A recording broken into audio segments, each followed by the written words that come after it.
Hey, deserving listeners, 90-Day Fiancé, Jorge and Anfisa. Let's see what happens. Let's go way back and watch, and I'll react. I jumped in head first.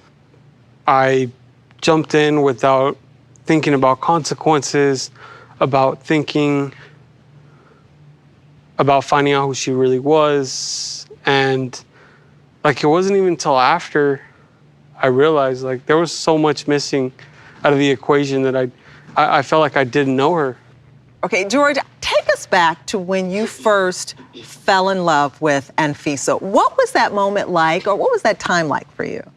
Well, now thinking about it, it was a mistake. All right, so research shows, John Gottman and colleagues here in Seattle found that when you ask a couple, so one of the assessment questions that you can ask to determine the likelihood of whether or not a couple will divorce or break up soon is you ask them to remember when they first fell in love. You say, what was that like? Why did you fall in love with that person? The question that Sean asked. And for couples that are not likely to divorce or break up in the near future, they will answer that question in a positive way. They'll be like, oh, well, even if they're fighting, right? They might be in a lot of conflict, maybe even cheating or something going on.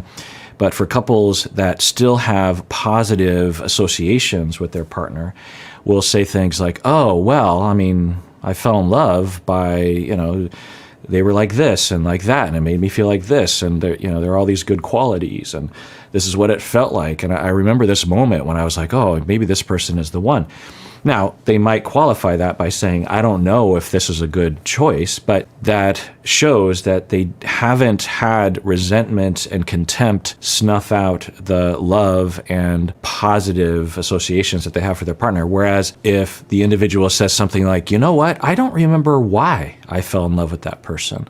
I think I wanted to be in love. There'll be certain phrases that people will say. Now, it could be true, but more often than not, especially if they've been together for a while, they were legit in love in the beginning, or, what is love, as the song goes. But if you ask them soon after falling in love, are you in love? They would say, absolutely. And they would rattle off all the signs that they're in love, and they would have all the classic signs, right?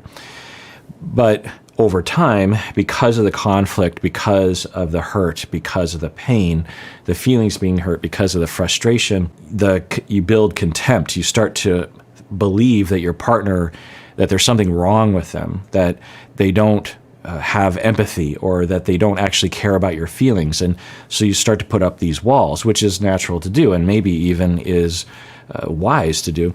And as you put up those walls, and as you start to associate negative things with your partner, it's hard to feel the feelings of love and affection toward that person naturally. And so when you're asked a question, why did you fall in love?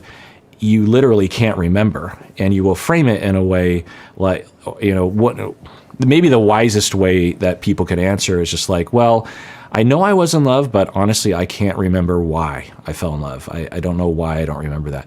It was a long time ago, or maybe I forgot the whole thing. That's probably the most accurate way. But most people, because they can't remember, they will conclude that they never were in love. And this can actually hinder our ability to gain insight, because the next time we fall in love, that's another song.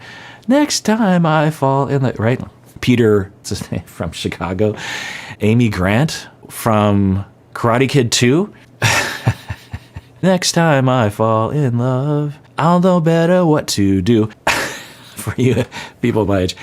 So the next time you fall in love, you might say, wow, I've never felt this way before, because you don't remember you actually were in love in the past, but you were cut off to those memories, and thus you conclude you never were in love. And so now maybe that is helpful to us, because the next relationship we fall in love, maybe it helps us to feel like it's a unique experience, and so it fosters a intensity and a attraction to the person. But I think in terms of self-awareness and insight, we should consider the possibility that we were deeply in love with these other people in the past, but we don't remember it. And so having that insight might help us.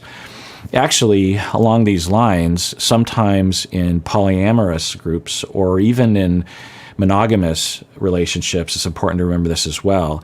So there are two examples that I'll talk about. In polyamorous communities, if you have a polyamorous couple and they are not aware of what they call new relationship energy. In fact, I believe this term and this concept came out of the polyamorous literature and experience, that you have a primary relationship and you are married perhaps, and it's a long-term relationship, 10 years, and you start having other relationships outside of the primary relationship, and you have tremendous chemistry with someone that you're dating outside of the marriage, and you have new relationship energy for each other, and you're deeply falling in love, and you have all this intensity. Well, what polyamorous people discovered is that if you don't have insight into that, you might believe falsely that this new relationship is the only relationship worth pursuing, and you will sacrifice all your other relationships, most namely your primary relationship, and break up with everyone, divorce everyone, and then you're just with that new person. Whereas if you want to, you can see it, with the insight that, well, this is the way it feels when you have chemistry with someone, but it doesn't last, and it feels like the only time you've ever been in love, but it probably isn't. But we're biologically geared to believe that to be true, and so I need to contextualize this. I'm feeling it, and I want to feel it, and this is good, but should I orient my life around the assumption that this will last, that I won't regret breaking up, or another thing that will happen in a more in-between zone is the individual who's having new relationship energy, they will neglect all their other relationships and hurt a lot of people in their life. And then fast forward a year or two, and the individual regrets doing that because now no one wants to spend time with them, and the new relationship energy is starting to wear off, and they're like, what did I do? I made this terrible mistake, right? So that's one venue in which we should have some differentiation, have some insight into that feeling that we have at the beginning of the relationship, and thus we should probably assume that in the past, when we felt like we were in love, we probably were, but we just can't really identify with it. We can't really feel it. Another example of this is in a monogamous relationship. Someone will have a flirtation relationship, and they'll have all those feelings. Often today it's over text, right? It could be a former partner, a coworker or something. And so let's say you're in a marriage and it's a long-term relationship, and your former partner from years ago goes through a divorce and reaches out to you. Very common story, by the way. And he is texting you now, and he's like, hey, how's it going? And you're like, oh, how's it going?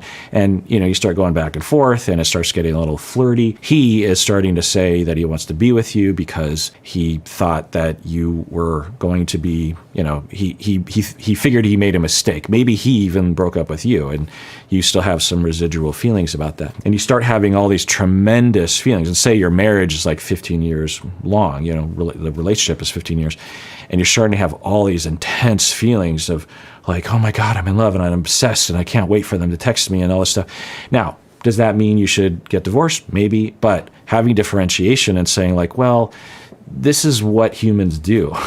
And you might even be convinced that the feeling I'm having right now, I have never had before, including with my current partner. And that could be true, but my point is that having insight and a road to insight is also recognizing that the times when we were in love in the past, the thing to remember is that our past relationships, we might not be able to see it accurately.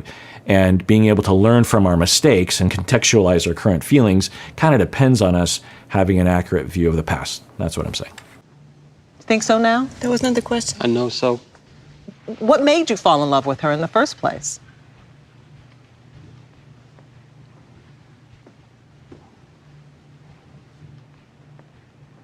I mean, obviously, her looks. Her looks? Yeah. Okay. Now, I think that's true.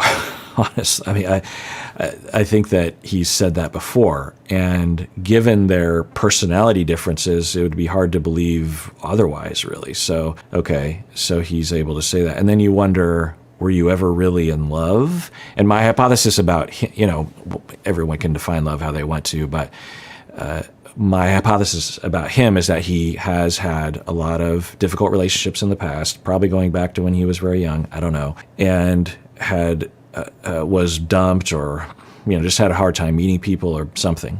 And he thought, well, if I marry someone who needs me financially, then maybe that will help with attachment security, that they won't leave me as readily as other people have left me.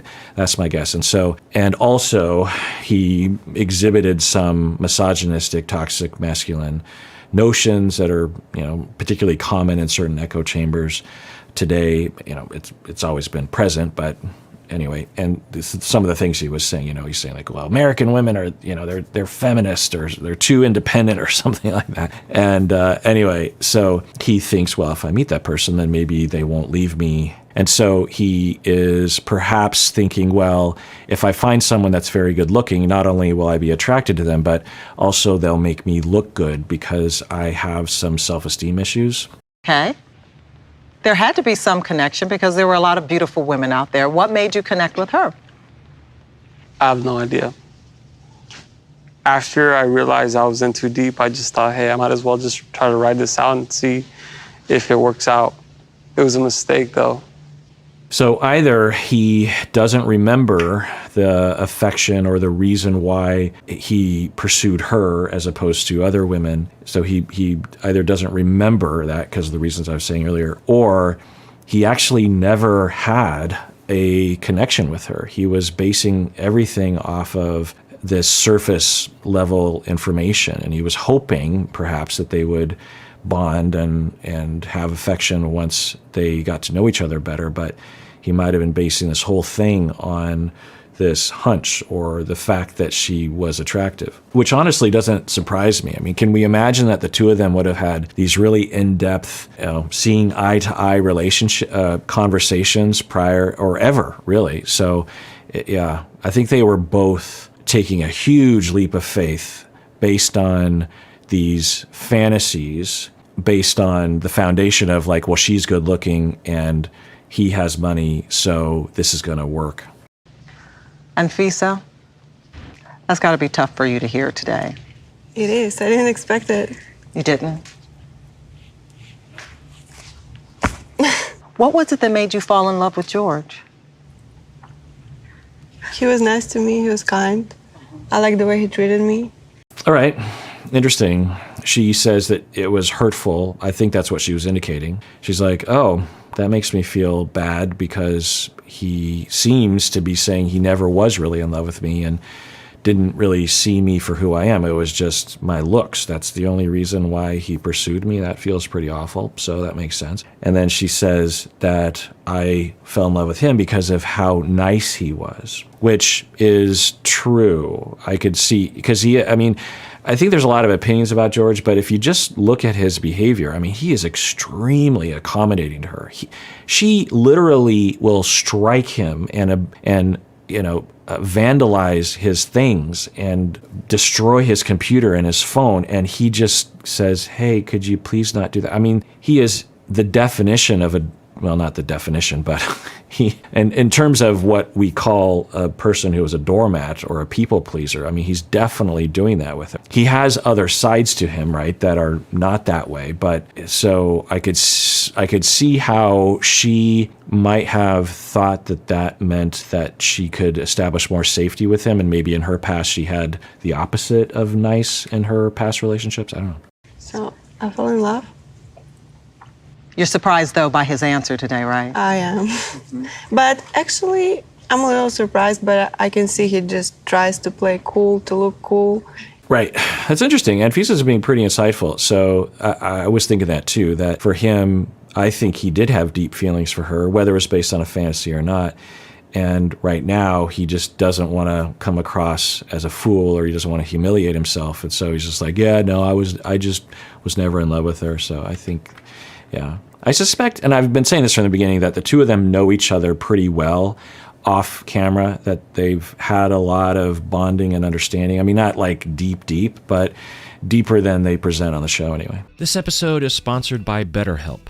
Unfortunately, life doesn't come with a user manual. Navigating all the various challenges we face can make you feel unsure or stuck in place, whether it's a relationship or going through grief or considering a new career. And, generally speaking, a therapist can really help with that by helping you to explore your feelings and by giving you the space to clarify what you want to do. In my life, I can't imagine where I'd be without the therapy I've had. During some of the biggest moments of my life, therapists have been there for me, to slow me down, to listen to me, to help me explore. Well, that's where BetterHelp comes in. As the world's largest therapy service, BetterHelp has matched 3 million people with professionally licensed and vetted therapists available 100% online. Plus, it's affordable. Just fill out a brief questionnaire to match with a therapist. If things aren't clicking, you can easily switch to a new therapist anytime. It couldn't be simpler. No waiting rooms, no traffic, no endless searching for the right therapist. Learn more and save 10% off your first month at betterhelp.com/Kirk.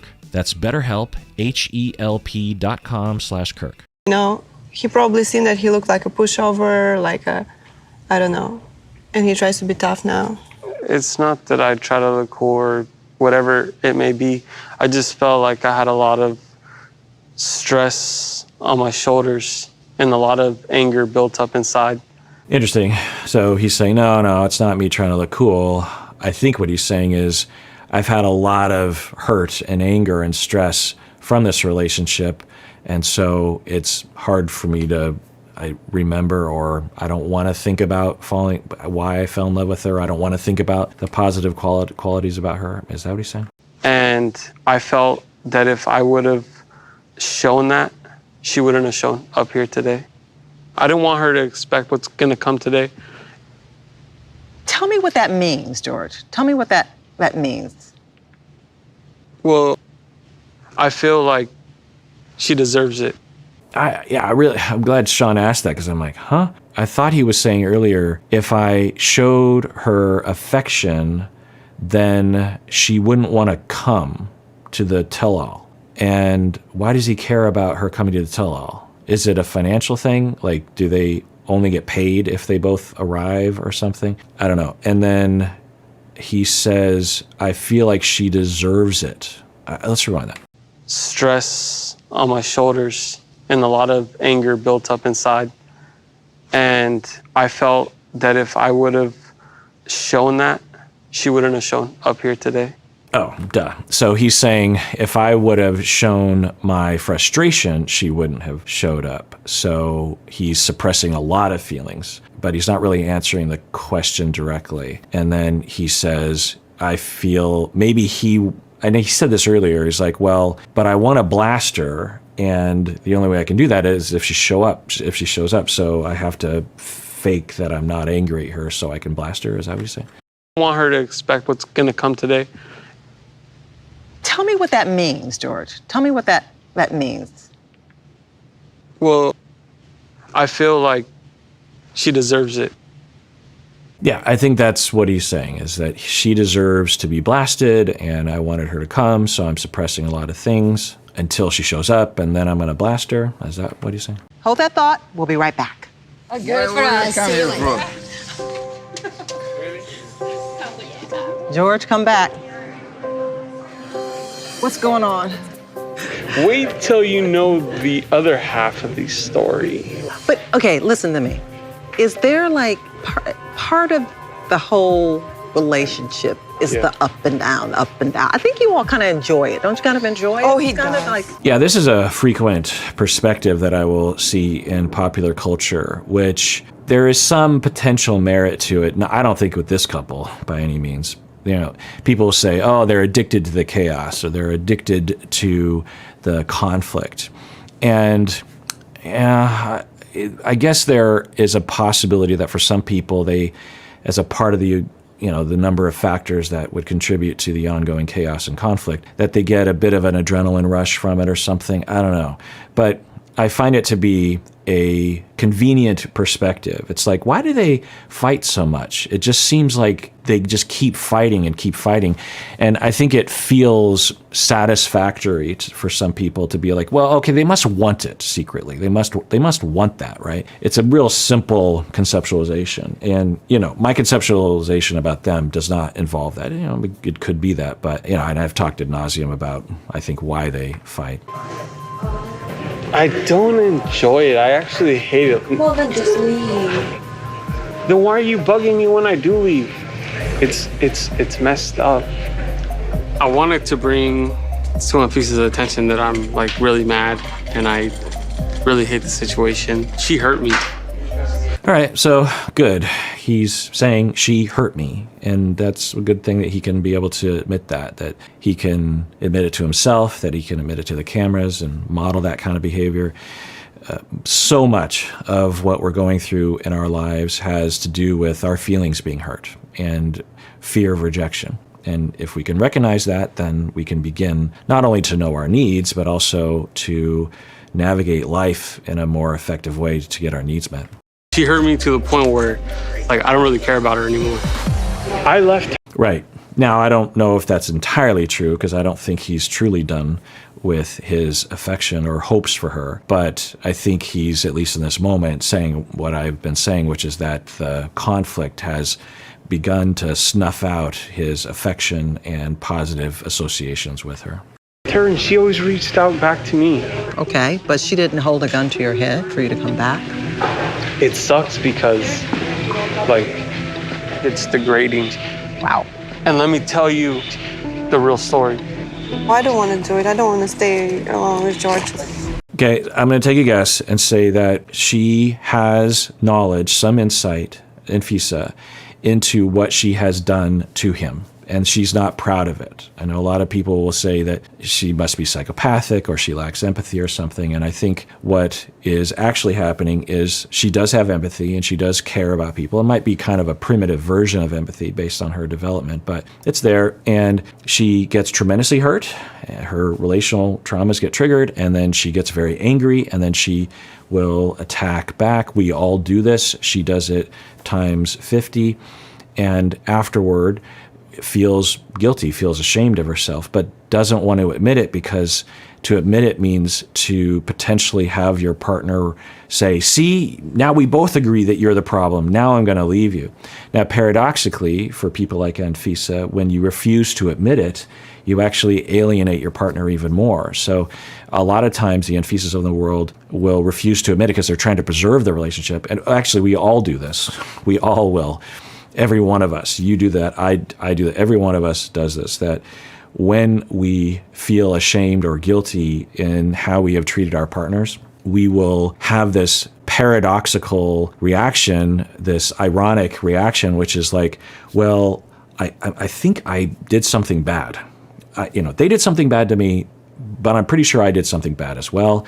But I can't admit that because if I admit it, then they're going to leave me. Because if I admit it, then it'll be known that I did something wrong. So I actually have to convince my partner I didn't do anything wrong. It's very frequent basis for conflict in relationships. Like say that I have a conflict with my wife or something, like we are being snippy at each other. We're both in a bad mood, and say we're driving somewhere and we can't find it, and we're both kind of barking at each other. I'm just like, well, it's your fault because you're not navigating right. And she's like, well, it's your fault because you're driving terribly. I don't know. So, and then afterward, I'm thinking, oh, I was kind of a jerk to her, but she was a jerk to me too. And a tendency for us is that for me to go to my wife and say like, so you were a jerk to me. And she's like, well, you were a jerk to me. And I'd be like, no, I wasn't. I wasn't a jerk to you. You were the one that was barking at me. And I might even try to convince myself of this because I'm really trying to convince the two of us that I did nothing wrong and you did everything. Now, part of this is just our own innate narcissism that we all have, self-centeredness, self-referencing. But another part is that we're hoping to trick our partners into believing that we don't have any flaws because we believe that if we have flaws, people will leave us. But it's the opposite, people. It is the opposite. If I go to my wife and I don't even point out anything that she did wrong, and I just say like, hey, earlier I was a jerk face. I do that sometimes. I'm sorry. I feel bad. I feel like it might have been partially triggered by you, but that doesn't excuse it. I was in a bad mood. I'm sorry. I get frustrated when I'm driving sometimes. That actually makes her want to be with me more. That makes her feel relieved and safe and heard and understood and more likely to apologize to me. It makes her love me more, right? But almost all of us do not understand that. including myself. I have that impulse. It's really hard to get rid of that. I don't know where it comes from, honestly. It's really counterproductive. So I think what's happening with Anfisa is a very much exaggerated or a more noticeable version of that, where she probably is ashamed of keying his car, of punching him in the face or trying to, and of doing the various things that she's done in her overreactivity.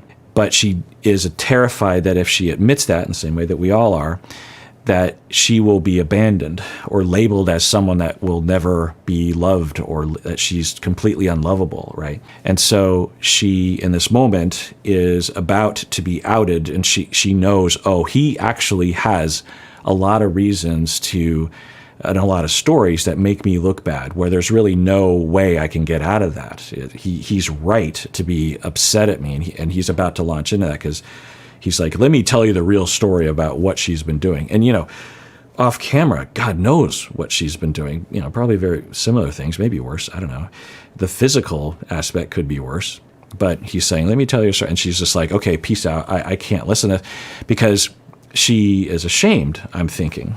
And that's the case for a lot of I don't know if I understand Anfisa correctly, but the people that I've treated like her, they have deep shame. I mean, the biggest shame that you could ever feel, bigger shame than I could even imagine for myself, because I didn't go through what I believe Anfisa went through in her early childhood. This deep sense of there's something deeply wrong with me, and I might not even exist. You'll hear people who present like Anfisa say that they're empty, that there's nothing there. They're just a shell of a organism. They just are reacting to things. There's nothing about them that is grounded in any kind of personhood. Now, that is born out of a lot of things.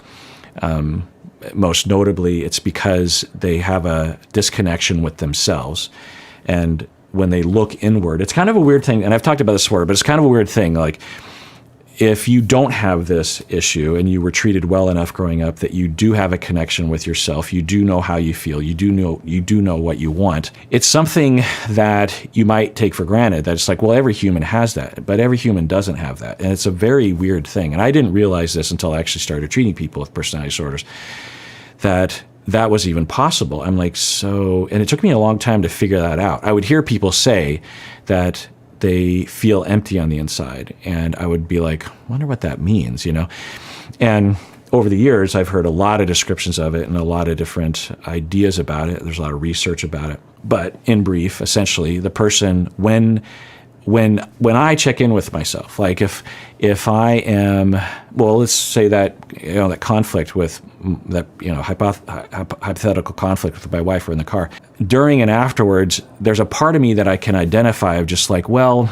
I feel upset, I feel hurt, I feel angry, and I notice that about myself. I can kind of tell to what degree. I also know that I'm not a terrible person, but I did something bad.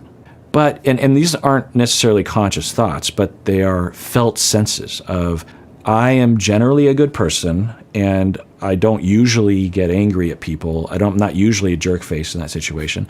I also know that I deserve a little bit better treatment from my wife or something like that. There's a sense of who I am, what I deserve, how I feel, what my overall personality is like, that I have acquired throughout my life enough feedback from people about me as a human being deep down that I feel like I'm a good person. It's kind of a weird thing to think about, that we all have a general sense of our worth, right? And of our place in the world. And anyway, so if you don't have that, then you don't know where to turn.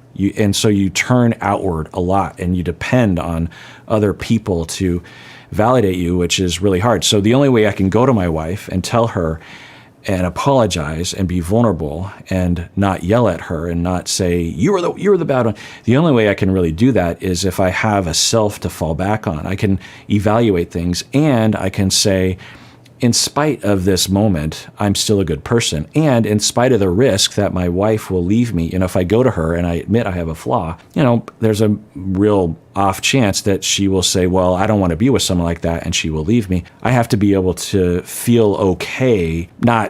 It's not a wonderful prospect, but I will survive. I don't depend entirely on her to define who I am and to define my worth as a human being.